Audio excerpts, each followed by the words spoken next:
Ako si Brandon, asan ka?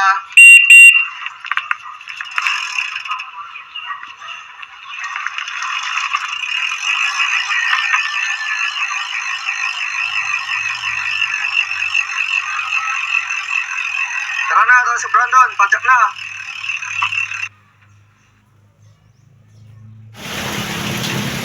Yan, magandang araw po sa aking lahat. Muli yung napapanood si Nobon. Yan, kung mapapansin ninyo, yan o, umuulan.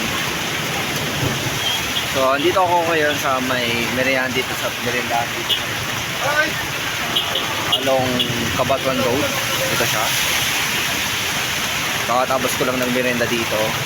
So, dito ako ng merienda kapag nabutan ako ng hapon. Yan. Ngayon, naabutan kasi ako kanina ng malakas na ulan. Yan yung padyak ko. Yan. Nandiyan siya sa labas. Di bale, safety naman siya dyan. Tapos, dito yung mga gamit ko. Yan yung helmet. Ngayon, ganda na naman yung klima kahapon. Pag uwi ko, mula na naman. Pero buti na nga lang, mas late lang yung uwi ko kahapon, pero yung pag-ulan mas late din. Ngayon mas maaga yung ulan, mas maaga din yung mas maaga yung pag-uwi ko, mas maaga din yung ulan. Yung mapapansin lakas ko ng gulog. Yung mapapansin nyo, yung bisikleta ko. Tapos tingnan nyo din naman yung kalsada, bahang-baha na. Yan. Oh. Yun na siya, bahang-baha na yung daanan. Tingnan nyo naman. Yan.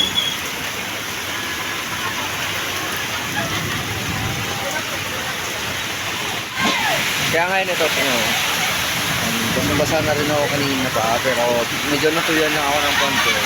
Pero yun nga lang, hindi pa rin ako nababasa. Tapos, ito pa yung matindi. Update ko lang sana sa mga kaganapan sa ngayon. Di bale, kanina pumasok pa rin ako sa aking OJT.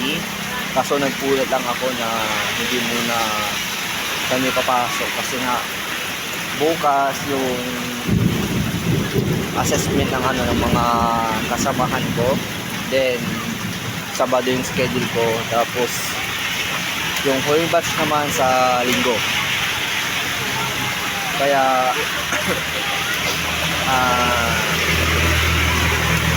yun yung isang pinunta ko kanina. Pumunta ako dun sa OJT pero saglit lang ako doon.